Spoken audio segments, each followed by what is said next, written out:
അസ്സലാമു അലൈക്കും. വഅലൈക്കും അസ്സലാം. നിന്റെ ഹോംവർക്കൊക്കെ ചെയ്തു തീർത്തോ അമീർ? അതെ ബാബ. നല്ല കാര്യം. അപ്പോൾ നീ മൂസാ നബി അലൈഹിസ്സലാമിന്റെ കഥ കേൾക്കാൻ തയ്യാറാണോ? മരുഭൂമിയിൽ അദ്ദേഹത്തിന് എന്താണ് സംഭവിച്ചതെന്ന് എനിക്കറിയണം. ശരി, എന്നാൽ ശ്രദ്ധിച്ചു കേട്ടോളൂ. ബിസ്മില്ലാഹ്.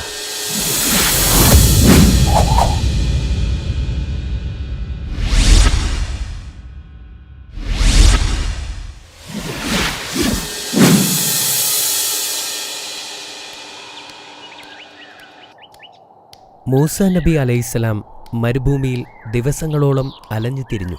അദ്ദേഹം മദിയാൻ ലക്ഷ്യം വച്ച് സഞ്ചരിച്ചു. സിറിയയ്ക്കും ഈജിപ്തിനുമിടയിൽ ഏറ്റവും അടുത്തുള്ള പട്ടണമായിരുന്നു അത്. മരുഭൂമിയിൽ അദ്ദേഹത്തിന് കൂടെയുണ്ടായിരുന്നത് അള്ളാഹുവും അവനോടുള്ള ഭക്തിയും മാത്രമായിരുന്നു. ചുട്ടുപൊള്ളുന്ന മണലിൽ അദ്ദേഹത്തിൻ്റെ കാൽപാദങ്ങൾ പൊള്ളിപ്പോയി. പക്ഷേ പടയാളികൾ പിന്തുടരുന്നതോർത്തപ്പോൾ അദ്ദേഹം മുന്നോട്ട് നടക്കാൻ നിർബന്ധിതനായി. 8 രാത്രിയും പകലും അദ്ദേഹം ഇതേ രീതിയിൽ നടന്നു. ഒടുവിൽ മദിയാൻ നഗരത്തിൻ്റെ സമീപ പ്രദേശത്തെത്തിച്ചേർന്നു.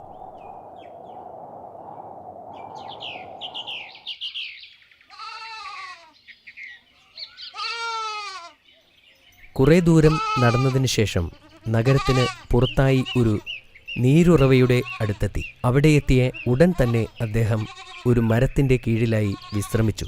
അപ്പോഴാണ് 2 സ്ത്രീകൾ ആടുകളുമായി നിൽക്കുന്നത് അദ്ദേഹത്തിൻ്റെ ശ്രദ്ധയിൽപ്പെട്ടത്. ജനക്കൂട്ടത്തെ സമീപിക്കാൻ മടിച്ചതുകൊണ്ട് അവർ ദൂരെ മാറി നിൽക്കുകയായിരുന്നു. ആ സ്ത്രീകൾക്ക് സഹായം ആവശ്യമുണ്ടെന്ന് പ്രവാചകൻ മനസ്സിലാക്കി. അദ്ദേഹം ഒരു ബഹുമാന്യനായതുകൊണ്ട് തൻ്റെ ദാഹം അവഗണിച്ചുകൊണ്ട് അവരുടെ അടുത്തേക്ക് ചെന്നു. ഞാൻ നിങ്ങൾക്ക് എന്തെങ്കിലും സഹായം ചെയ്യേണ്ടതുണ്ടോ? നിങ്ങൾ എന്തിനാണ് മാറി നിൽക്കുന്നത്? അദ്ദേഹം അവരോട് ചോദിച്ചു. അപ്പോൾ മുതിർന്ന സഹോദരി ഇങ്ങനെ മറുപടി പറഞ്ഞു. പുരുഷന്മാർ ആടുകൾക്ക് വെള്ളം കൊടുത്ത് തീരുന്നതുവരെ ഞങ്ങൾ കാത്തിരിക്കുകയാണ്. നിങ്ങൾ എന്തിനാണ് കാത്തു നിൽക്കുന്നത്? അദ്ദേഹം വീണ്ടും ചോദിച്ചു. ഞങ്ങൾ നിസ്സഹായരാണ്, അവർ പറഞ്ഞു. ഞങ്ങളുടെ പിതാവ് വളരെ പ്രായമായവനും ഈ ജനക്കൂട്ടത്തെ നേരിടാൻ ശക്തിയില്ലാത്തവനുമാണ്. പിന്നെ ഞങ്ങളിപ്പോൾ അങ്ങോട്ട് പോയാൽ അവർ ഞങ്ങളെ പിടിച്ച് തള്ളാൻ ശ്രമിക്കും. അതുകൊണ്ട് അവർ വെള്ളം കൊടുത്ത് തീർന്നതിന് ശേഷമാണ് ഞങ്ങൾ മൃഗങ്ങൾക്ക് വെള്ളം കൊടുക്കുന്നത്, അവർ വിശദീകരിച്ചു. പ്രവാചകൻ ആ സ്ത്രീകളുടെ ആടുകളെ വെള്ളത്തിനടുത്തേക്ക് കൊണ്ടുപോയി. പ്രവാചകൻ വെള്ളത്തിനടുത്തെത്തിയപ്പോൾ ആ ഇടയന്മാർ ഒരു വലിയ പാറ വച്ച് ആ കിണർ മൂടിയിരുന്നു. പ്രവാചകൻ ആ പാറയെ ഒരു കൈ ഉപയോഗിച്ച് ഉയർത്തി മാറ്റി. പ്രവാചകൻ കല്ലുയർത്തുന്നത് കണ്ടപ്പോൾ അവിടെ നിന്നിരുന്ന ജനങ്ങൾ അത്ഭുതപ്പെട്ടു. എന്നിട്ട് മൃഗങ്ങളെ വെള്ളം കുടിക്കാൻ അനുവദിച്ചു. പിന്നീട് അദ്ദേഹം തിരിച്ച് ആ മരത്തണലിലേക്ക് പോയിരുന്നു. അപ്പോഴാണ് അദ്ദേഹം താൻ വെള്ളം കുടിക്കാൻ മറന്നുവെന്ന് തിരിച്ചറിഞ്ഞത്. എൻ്റെ നാഥ, അദ്ദേഹം പ്രാർത്ഥിച്ചു, അങ്ങ് എനിക്ക് നൽകുന്ന പ്രതിഫലം എന്തായാലും അതിപ്പോൾ എനിക്ക് ആവശ്യമാണെന്ന് എനിക്ക് ഉറപ്പുണ്ട്. പതിവിലും നേരത്തെ തൻ്റെ മക്കൾ വീട്ടിലെത്തിയപ്പോൾ ആ പിതാവ് അത്ഭുതപ്പെട്ടു. തുടർന്ന് അവിടെ സംഭവിച്ചതെന്താണെന്നും അവർ നേരത്തെ വീട്ടിലെത്താനുള്ള കാരണവും ആ പെൺകുട്ടികൾ വിശദീകരിച്ചു. ഇത് കേട്ടപ്പോൾ അവരുടെ പിതാവ് അപരിചിതനോട് നന്ദി പറയാൻ ആഗ്രഹിച്ചു. അങ്ങനെ മൂസാ നബിയെ വീട്ടിലേക്ക് ക്ഷണിക്കാൻ അദ്ദേഹം തൻ്റെ പെൺമക്കളിൽ ഒരാളെ അയച്ചു. ഒരു മകൾ നബിയുടെ അടുത്ത് മടങ്ങിച്ചെന്ന്, എൻ്റെ പിതാവ് ഞങ്ങളുടെ ഭവനത്തിലേക്ക് നിങ്ങളെ ക്ഷണിക്കുന്നു എന്ന് പറഞ്ഞു. അദ്ദേഹം ക്ഷണം സ്വീകരിക്കുകയും ആ പെൺകുട്ടിയോടൊപ്പം അവളുടെ പിതാവിൻ്റെ അടുത്തേക്ക് പോവുകയും ചെയ്തു. അവർ വീട്ടിലെത്തിയപ്പോൾ നബി തന്നെ സ്വയം പരിചയപ്പെടുത്തുകയും അദ്ദേഹത്തിൻ്റെ ജീവിതകഥ അവരോട് പറയുകയും ചെയ്തു. പിന്നീട് അദ്ദേഹം ഈജിപ്തിൽ നിന്നും ഓടിപ്പോരാനുണ്ടായ കാര്യവും അവരോട് പറഞ്ഞു. അയ്യൂബ് നബി മൂസാ നബിയെ ആശ്വസിപ്പിച്ചുകൊണ്ട് പറഞ്ഞു, നിങ്ങൾ അക്രമികളിൽ നിന്നും രക്ഷപ്പെട്ടതിന് അള്ളാഹുവിനോട് നന്ദിയുള്ളവനായിരിക്കുക. ഇപ്പോൾ നിങ്ങൾ ആരെയും ഭയപ്പെടേണ്ടതില്ല.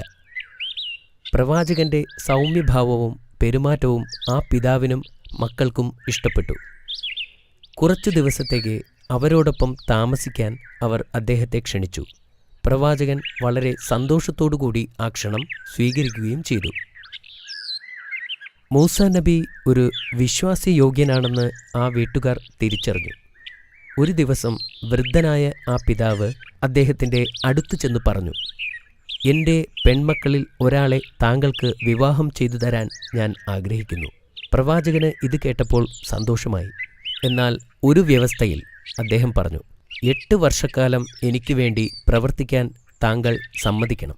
പ്രവാചകൻ ആ അന്യദേശത്ത് ഒരു അപരിചിതനായിരുന്നു. തീർത്തും ഒറ്റപ്പെട്ടിരുന്ന അദ്ദേഹത്തിന് ആ പിതാവിൻ്റെ ആവശ്യം വളരെ ഉപകാരമായിരുന്നു.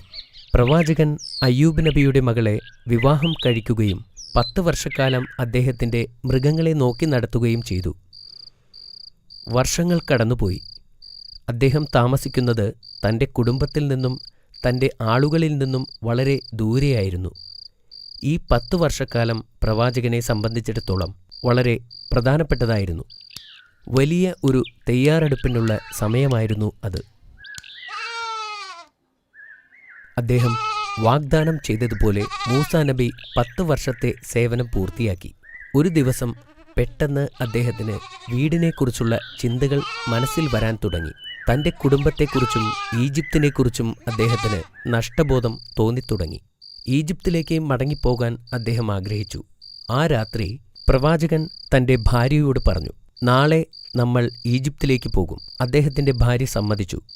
അവർ തങ്ങളുടെ സാധനങ്ങൾ എടുത്തു വയ്ക്കാൻ തുടങ്ങി. മൂസാ നബി തൻ്റെ കുടുംബത്തോടൊപ്പം മദിയാൻ വിട്ടു മരുഭൂമിയിലൂടെ യാത്ര ചെയ്യാൻ തുടങ്ങി. ദിവസങ്ങളോളം യാത്ര ചെയ്തു. അവർ ഒടുവിൽ സീനായി പർവ്വതത്തിനടുത്തെത്തി.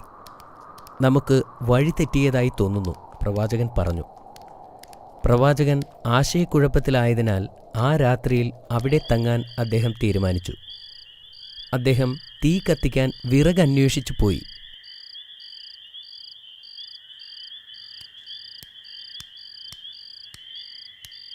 അദ്ദേഹം വിറകന്വേഷിച്ച് ദൂർ മലയുടെ മുകളിലെത്തി. നടന്നു പോകുമ്പോൾ മലമുകളിൽ തീ കത്തിക്കൊണ്ടിരിക്കുന്നത് അദ്ദേഹത്തിൻ്റെ ശ്രദ്ധയിൽപ്പെട്ടു. മൂസാ നബി അലൈഹിസ്സലാം ആ തീയുടെ നേരെ നടന്നു. അപ്പോൾ അദ്ദേഹം ഒരു ശബ്ദം കേട്ടു. ഓ മൂസ, ഞാൻ പ്രപഞ്ചനാഥനായ അള്ളാഹു ആകുന്നു. ആ ശബ്ദം പറഞ്ഞു. അള്ളാഹു തന്നോട് സംസാരിക്കുകയാണെന്ന് പ്രവാചകന് ബോധ്യമായി. അദ്ദേഹം തീയുടെ അടുത്തേക്ക് നടന്നു. പിന്നീട് അള്ളാഹു അദ്ദേഹത്തോട് ആ പുണ്യഭൂമിയിൽ നിൽക്കുമ്പോൾ കാലിലെ ചെരുപ്പ് അഴിച്ചു മാറ്റുവാനായി ആവശ്യപ്പെട്ടു. ഒരു പ്രത്യേക ദൗത്യത്തിനായി അദ്ദേഹത്തെ തിരഞ്ഞെടുക്കപ്പെട്ടു എന്ന് അള്ളാഹു വെളിപ്പെടുത്തി. അവൻ്റെ നിർദ്ദേശങ്ങൾ അനുസരിക്കാൻ അദ്ദേഹത്തോട് ആവശ്യപ്പെട്ടു. നിന്റെ വലതു കൈയിൽ എന്താണ്? അള്ളാഹു ചോദിച്ചു. ഇതെൻ്റെ വടിയാണ്, പ്രവാചകൻ പറഞ്ഞു. ഇതുപയോഗിച്ചാണ് ഞാൻ എൻ്റെ ആടുകൾക്ക് ഇലകളും കൊമ്പുകളും അടിച്ചു വീഴ്ത്തിയിടുന്നത്. നിന്റെ വടി താഴെയിടുക, ആ ശബ്ദം നിർദ്ദേശിച്ചു. ഉടനെ പ്രവാചകൻ അള്ളാഹു പറഞ്ഞതുപോലെ ആ വടി താഴെയിട്ടു. അത് പെട്ടെന്ന് ഒരു പാമ്പായി മാറി. അത് കണ്ട് മൂസാ നബി അലൈഹിസ്സലാം പേടിച്ച് ഓടാൻ തുടങ്ങി. പക്ഷേ ആ ശബ്ദം വീണ്ടും പറഞ്ഞു, ഭയപ്പെടാതെ നിങ്ങൾ വടിയെടുക്കുക, നാം അതിനെ പഴയ രൂപത്തിൽ തിരിച്ചു നൽകാം. പ്രവാചകൻ പാമ്പിനെ ഭയപ്പെട്ടു. എങ്കിലും അദ്ദേഹം ആ ശബ്ദത്തെ വിശ്വസിക്കുകയും പാമ്പിനെ പിടിക്കാനായി കൈ അതിൻ്റെ ദേഹത്ത് വയ്ക്കുകയും ചെയ്തു. ഉടൻ തന്നെ അത് തൻ്റെ പഴയ വടിയായി മാറി.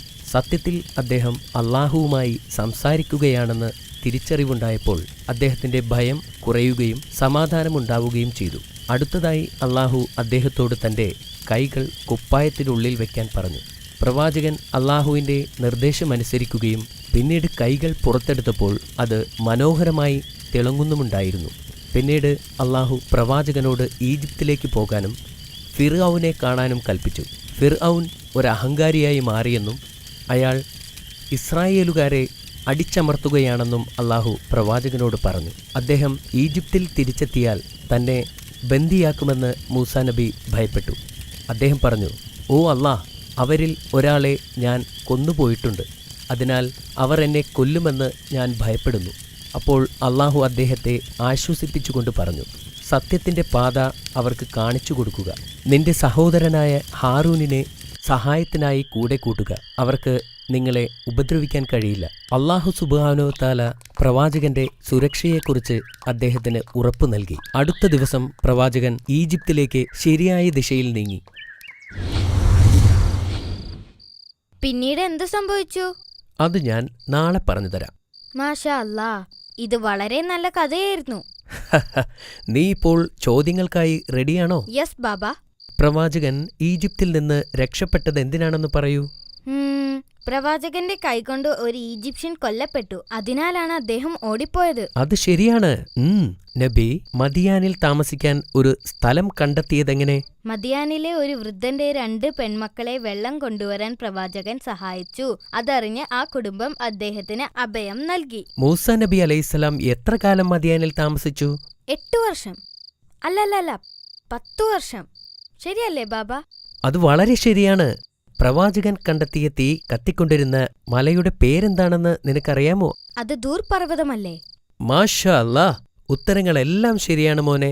നാളെ രാവിലെ നമുക്ക് വീണ്ടും കാണാം. Good night. ഗുഡ് നൈറ്റ് ബാബ.